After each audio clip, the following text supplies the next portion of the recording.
Naším dalším hostem je v skutku renesanční člověk.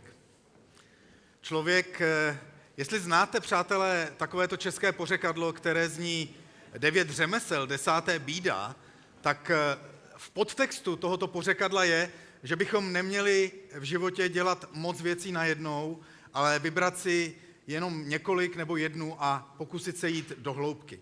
Že jedině to je cesta, jak prostě naplnit tu svoji cestu. Člověk, který přijde, ale tohle popírá. On si za svůj dosavadní život, z mýho pohledu těch životů, prožil možná 6 nebo 7. Posuďte sami.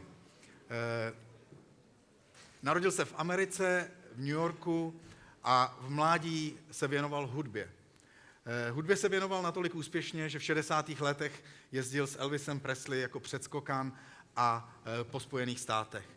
Věnoval se chemii, věnoval se vědě, pracoval ve společnosti Exxon a pak si založil vlastní firmu Catalytica Pharmaceuticals, která za 5 let dosáhla kapitalizace $1 miliardy. Se svojí ženou, která byla režisérka, produkoval hollywoodské filmy a posledních 16 let potom, co poznal svoji současnou ženu, přesídlil do České republiky, kde žije a kde přebudoval rozpadlý zámek ze 17. století na jeden z nejzajímavějších a nejluxusnějších nejen hotelů, ale vůbec center v Evropě, Chateau Cely. Naším dalším hostem je A Cusumano.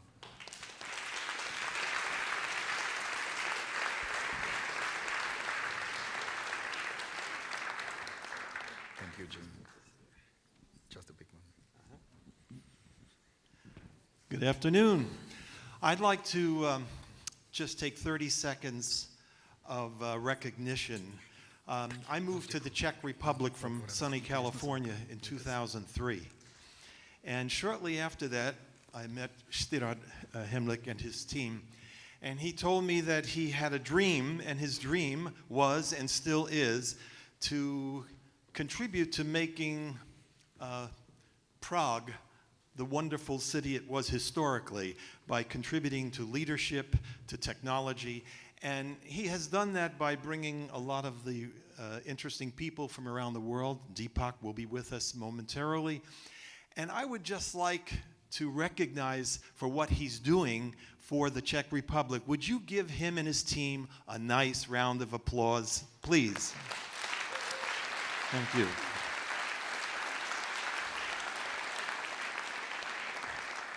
Okay, I'm going to try to tell you how to live a happy life in case you're not living a happy life now, or if you would like to make it happier, okay, and more fulfilled. And there's only 2 things you need to think about, and I uncovered them, and I purposely say uncover as opposed to discover because they've been known for thousands of years. And very wise people from the East have taught us this. It took me a long time to find it. But there are only 2 things. You have to recognize what is the meaning of life. And the meaning of life is to go inside and find that special gift that you and you and you and every single person in this room, including me, has. And it may be more than one gift. And then the second thing is your purpose. And that is to take that gift and share it with the rest of the world. And I can guarantee you from personal experience that you will feel more fulfilled and happier than you could ever imagine. Now, I'm going to ask you about, I'd like to use this gentleman as an example. Raise your hand if you ever heard of Joe Robert Cole. Just raise your hand if you ever heard of him. That's what I thought. Let me show you his face. Very handsome guy, kind of a nice-looking kid, and he is a kid. He's a screenwriter. He's a director and a producer of films. Now, to give you a little bit more information about Joe, because I want to talk about him in a moment. Here he is with his wife. His wife is this lovely blonde, formerly Polly Cusumano. For the last 10 years, Polly Cole. We call them salt and pepper. Guess why? And Joe doesn't mind. He really doesn't mind. Anyway, Polly, who is a very accomplished actress in her own right, played in a number of feature films and TV. You may have seen her, probably have. Joe was recognized last year for his writing of several of the episodes for American Crime Scene, which was a story about the O.J. Simpson trial. And it took him a while to get there as a screenplay writer. In fact, he struggled for about 10 years to get there. But here's the reason why you really might want to know who Joe Robert Cole is. And I'm very proud of him as my son-in-law because he's a sweet guy. But the real reason you may want to keep it in mind, do you know who that guy is on the left? Anybody? The Black Panther. Joe is the screenplay writer for the Black Panther. We're very proud of him. And I'm going to use him as an example in a bit about how to live an incredibly happy life and fulfilled life, because he's the typical example. I've been studying people all my life, not just my own life, but other people's lives, on how do they do that? How do they become really, really successful? Now, I only have about 15 more minutes left, so I can't go into this in any depth. If what I say resonates with you and makes any sense to you, you may want to look at a couple of books that I've wrote, and I'm not trying to sell books, but you may be interested in what they have to say. One is Balance the Business Life Connection. It's written in English and in Czech. And the other is Life is Beautiful, 12 Universal Rules, okay? Now, what did I learn from my life? And I've had 6 professional lives. And I'm not going to go into them in detail, but I need to tell you about them so it makes sense to you about what I'm going to tell you. The first is I started off as a teenager in the 50s and 60s as a singer with a very successful rock group called the Royal Teens. We sold a number of records. And so my colleagues were, at that time, I was traveling and working with the likes of Elvis Presley, Chuck Berry, Fats Domino, Jerry Lee Lewis, Buddy Holly and the Crickets, many years ago, before all of you in this room probably were born. They were my colleagues. So what I discovered is one of my gifts was entertainment, but I had another one. And the other one, as weird as it may seem to you, was science. I really liked chemistry and physics. So I ultimately went on to get a doctorate in physical chemistry, and I went to work, got my first daytime job ever. I went to work for Exxon, the oil company, as a research scientist. And I found out after being there for almost 7 years that I wasn't cut out to be with large corporate life. I mean, I learned a lot there, and it was really good for me, but I was really much more of an entrepreneur. And so I left life number 2 and went out to Silicon Valley, where I spent the majority of my life, my business life, founding and building companies, technical companies, the largest of which was a company called Catalytica Pharmaceuticals, which grew to become a public company worth about $1 billion with sales of $500 million a year until it was sold. At that time, I moved back into entertainment. My wife at the time, a young lady by the name of Jane, was a screenplay writer. You can see movies sort of runs through our family. And she had written a screenplay for our daughter, Polly Cusumano at the time, Polly Cole, whom you've just seen. And it was called What Matters Most, and she wanted to make it. She wanted to direct it. And Paramount Pictures wanted the screenplay, but they would not let Jane direct the movie. So I had just sold Catalytica Pharmaceuticals, and so I said, let's start a movie company. So we did. And we made the film, and it became a very popular film. It was ultimately distributed in 51 countries, including the Czech Republic, where it was dubbed. And unfortunately, a few years after that, Jane passed away. So I was living at my home in Ojai, California. It's a little village near Santa Barbara. And one day, a friend of mine came, and he lives in Los Angeles, married to a Slovak woman, and her girlfriend was visiting, a very lovely blonde Slovak by the name of Inez Shipilova. I had no interest in getting married again, but she got out of the car, and I fell in love with her instantly. That's the God's honest truth. And so 2 days later, I followed her to Prague because she had to go back to Prague. And I stayed here. I sold my house in California. It took a while to do that. And she told me she had bought a rundown castle. And so we decided to work together, Chateau Mazzelli, to build it into a very special place that would do something special for the people that came there. And that was, we opened 12 years ago. It was about 3 years of renovation. And so that was kind of my fifth life. And I still do some stuff with Chateau Mazzelli as a consultant and help them. And Inez and I try to do as best we can with the management team there, who's really, really a wonderful young team.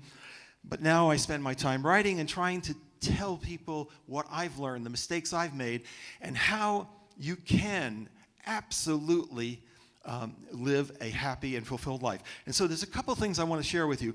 First is finding your gift. Your gift, absolutely, every one of you has one if you haven't found it yet, and it comes from inside, from something I call your essence. And your essence is your spirit, it's your soul. It's not this body, which is a number of carbon, oxygen, nitrogen, phosphorus, and whatever atoms put together. It's a thing inside, and that thing has your gift or gifts, and you need to find that. Now, your essence never changes while you're here on this planet, and there are two types of gifts that you have. One could be tangible. It could be you're really great in the arts, sciences, sports, computers, music, writing, and a whole bunch of other areas. Or it could be intangible. It could be that you are fantastic at empathy. You're fantastic at compassion. You're fantastic at storytelling. You know how to captivate an audience. You're fantastic with the skills of leadership or social awareness. Those are just a few. But every one of you, whether you know it or not, has one or more gifts in those or other areas. Now, what about purpose? Purpose can change. It can change, okay? And in fact, for me, to show you, it took me a while to learn this. The purpose changed for me because I didn't understand as a young man what is the definition of success. I felt the definition of success was very much like most of the world thinks under the hypnosis that we get in our Western culture. And I thought the two things that were most important were making a lot of money and having recognition or power or whatever you want to call it. But those are only two legs to the stool, to the chair. There's a third leg, and success sits on top of that. And that third leg is called purpose. So for me, the first part of my life, I thought about just making money and becoming famous. But what I found out is after making a lot of money and becoming famous, it really didn't matter.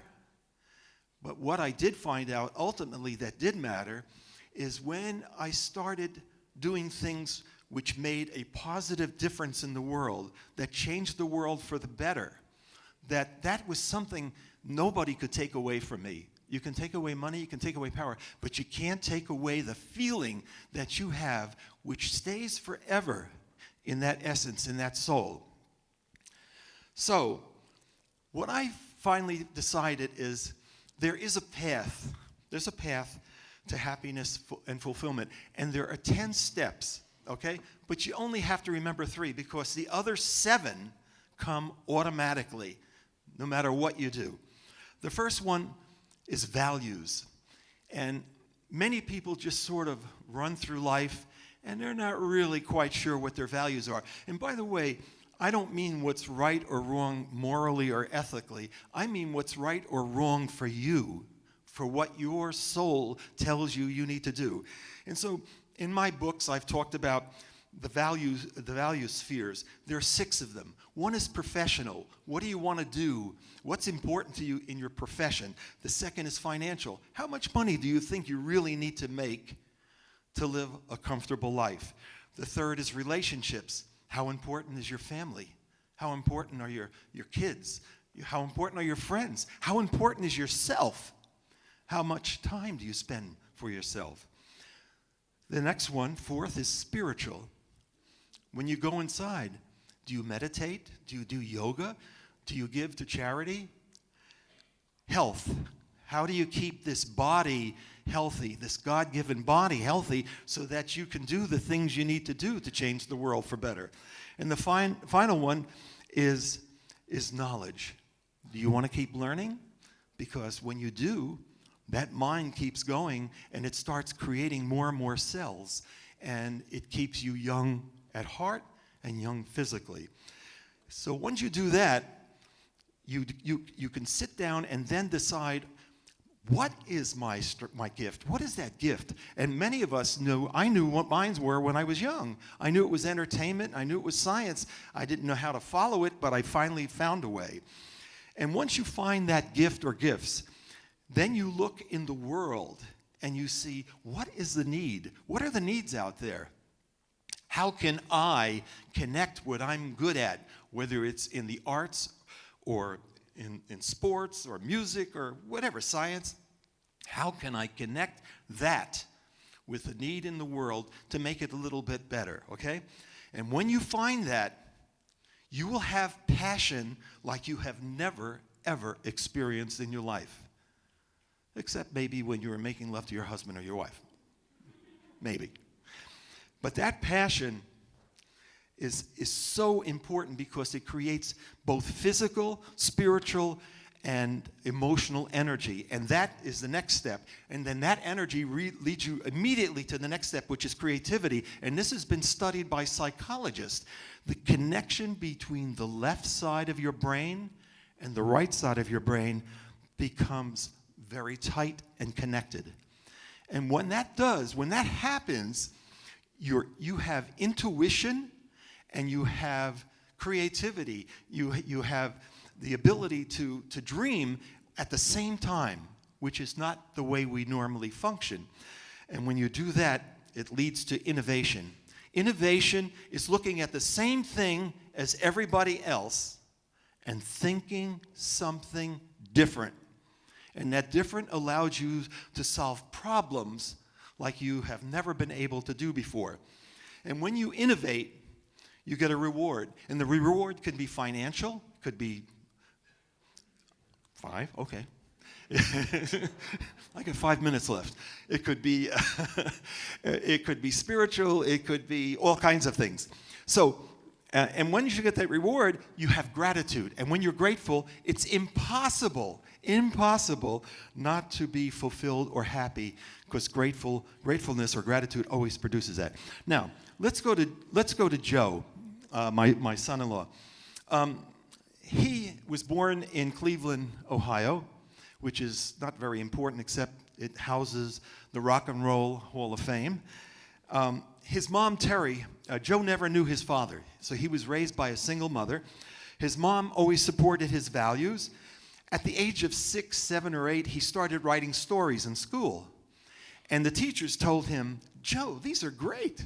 And the reason they were great is they moved around a lot in order for his mom to find jobs, because back then the prejudice against African Americans was even worse than it is today. So she had to go where she could get a job. And so he really loved writing. So his gift was storytelling, and he found it at a young age. They moved to California. He went to the University of California at Berkeley, and in his sophomore year, second year of college, he met with an advisor, and the advisor said to him, Joe, you got to choose your courses now. You're going to finish up the next 2 years. What do you want to do? Well, I want to be a writer. You want to be a writer? Books, they're tough. They're tough to sell. But if that's what you want, no, I don't want to write books. I want to write scripts for film. He says, oh my God, that's 10 times even more challenging. So this is the kind of, I hope you can't hear that. My phone is going off and my hearing aids are hearing it, but it'll go away. Anyway, he said, I'm going to write screenplays. And to make a long story short, he did that. He struggled very hard to do that. And he eventually got this offer from FX TV network to do what I showed you before, which was the O.J. Simpson series. And he was nominated for an Emmy Award for that. And then he wrote a script that he gave to Marvel. And Marvel said, you know, Joe, this is really great.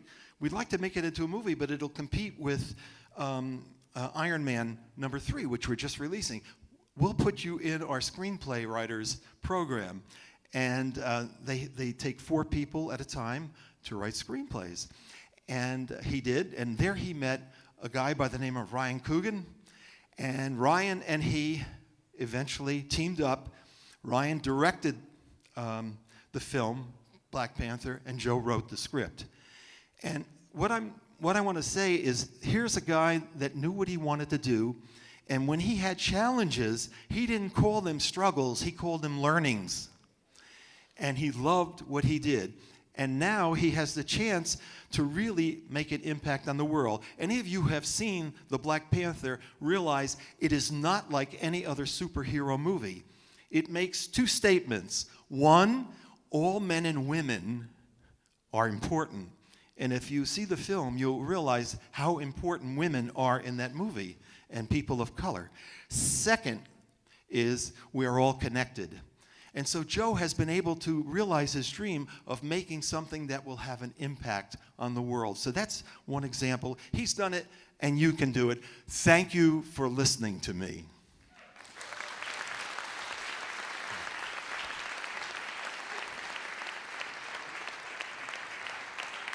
All right. So, I'm going to tell you. You want to ask me a question?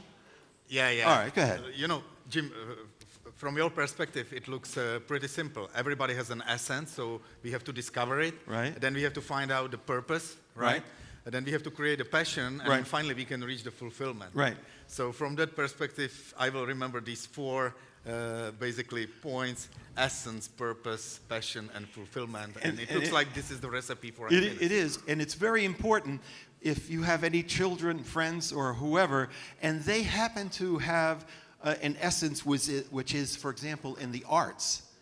Don't discourage them. Don't tell them you're not going to make enough money as an artist. There's lots of ways to make money as an artist. Thank you. Before we move to the last speaker, I have a question. How often do you get back to music, to your Royal Teens times? Well, I got to tell you, I heard you the other night.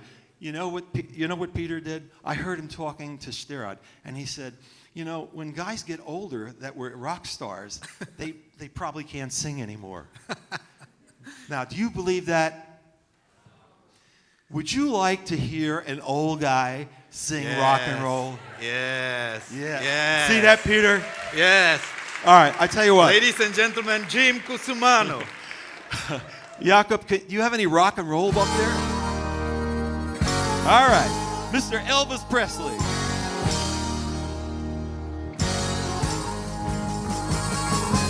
Since my baby left me, I found a new place to dwell. You're down at the end of Lonely Street at Heartbreak Hotel. I'll be so lonely, baby. I'll be so lonely. I'll be so lonely I could die. Well, the bellhop tears keep flowing. The desk clerk's dressed in black. They've been so long on Lonely Street, they'll never, ever get back. They'll be so lonely, baby. They'll be so lonely.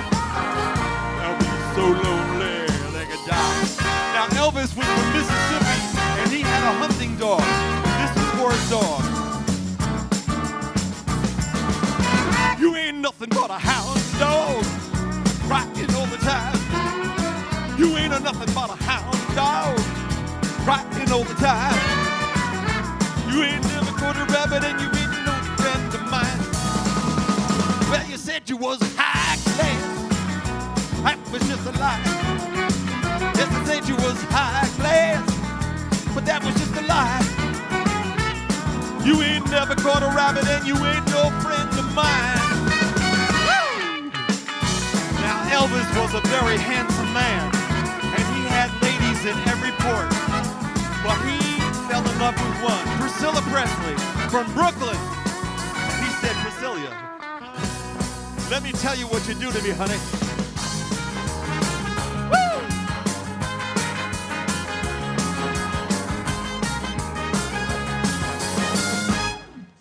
I'm all shook up. Yeah,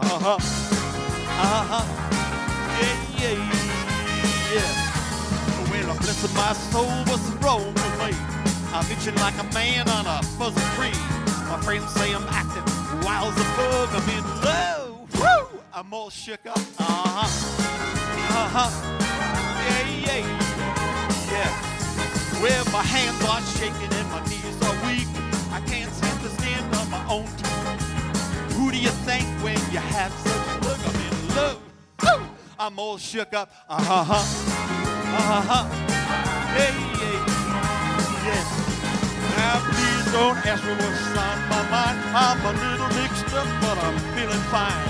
When I'm near the girl that I love best, my heart beats so it scares me to death. When she touches my head, well, the little I got, her lips are just like a raw vein that's hot. I'm proud to say that she's my buttercup. I'm in love. Woo! I'm all shook up. Yeah, yeah, yeah. Yeah, yeah. I'm all shook up. Yes! Thank you. Amazing.